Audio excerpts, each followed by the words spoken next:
પશ્ચિમ એશિયાના યુદ્ધની આર્થિક સ્થિરતા પર માઠી અસર થવાની રાજ્યસભામાં મલ્લિકાર્જુન ખડગેની ચેતવણી। પશ્ચિમ એશિયાના સંઘર્ષમાં થઈ રહેલો સતત વધારો ભારતની આર્થિક સ્થિરતા માટે મોટું જોખમ ઊભું કરી શકે છે, તમે કોંગ્રેસ અધ્યક્ષ મલ્લિકાર્જુન ખડગે રાજ્યસભામાં જણાવ્યું છે।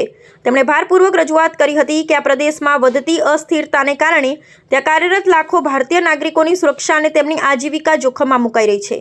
વિપક્ષી નેતાએ સંસદના ઉચ્ચ ગૃહમાં આ સંવેદનશીલ મુદ્દે સરકાર પાસે સ્પષ્ટ નીતિ અને સુરક્ષા આયોજનોની માંગણી કરી છે। આ સંકટના વિશ્લેષણમાં જણાવવામાં આવ્યું છે કે પશ્ચિમ એશિયાના દેશો સાથે ભારતનો વ્યાપારિક અને આર્થિક સંબંધ અત્યંત ગાઢ છે અને જો આ સંઘર્ષ વધુ ઉગ્ર બનશે તો તેની સીધી અસર દેશના જીડીપી અને વિદેશી મુદ્રા ભંડાર પર પડી શકે છે। ખાસ કરીને તેલના પુરવઠામાં અવરોધ અને વધતા ભાવ સામાન્ય જનતાની આર્થિક કમર તોડી નાખશે તેવી ભીતિ સેવવામાં આવી રહી છે। વિપક્ષી નેતાએ સરકારને આડે હાથ લેતા કહ્યું કે રાષ્ટ્રની આર્થિક સુરક્ષા અને વિદેશમાં રહેલા ભારતીયોનું હિત સર્વોપરી હોવું જોઈએ। વિપક્ષ દ્વારા એવી માંગ કરવામાં આવી છે કે સરકાર પશ્ચિમ એશિયામાં ફસાયેલા ભારતીયોને સુરક્ષિત પરત લાવવા માટે તાત્કાલિક અસરકાર પગલાં ભરે અને આંતરરાષ્ટ્રીય સ્તરે શાંતિ સ્થાપવા માટે સક્રિય ભૂમિકા ભજવે। આગામી સમયમાં જો આ સંઘર્ષ કાબુ બહાર જશે તો ભારત માટે આર્થિક અને સામાજિક પડકારો વધી શકે છે તેવી ચેતવણી પણ આપવામાં આવી છે। સરકારના પ્રતિભાવ અને ભવિષ્યની વ્યૂહરચના પર હવે સૌની નજર ટકેલી છે।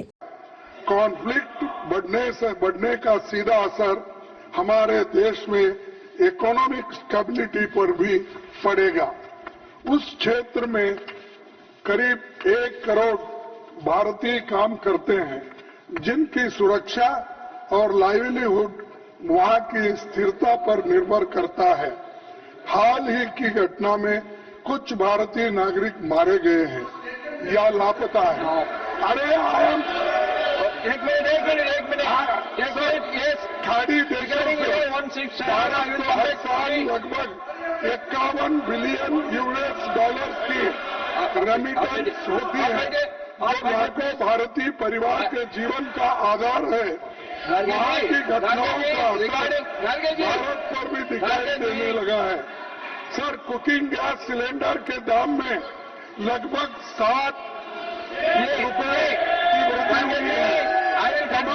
गैस सिलेंडर वृद्धि हुई है। इसका गरीब परिवारों से बड़ा है। इसीलिए मैं आपसे निवेदन करता हूँ। I am coming back to you, Honorable. I am telling I am coming back to you. Sir, definitely I am coming back to you. Please take your seat, Honorable. मैं मेरे पूछ रहे थे, ताजुब लगा। मैं जस्टिफाई कर रहा हूँ 176 की क्या जरूरत है, और ये जरूरत इसलिए है, वो पॉइंट्स मैं आपके सामने रखा हूं। I already told you. I am coming back to you after due consultation on 176. Please take your seat. No, this is not necessary. Sir, this is not necessary. No. When 176 we discuss, everything will come. So, No, I am coming back to you. now the state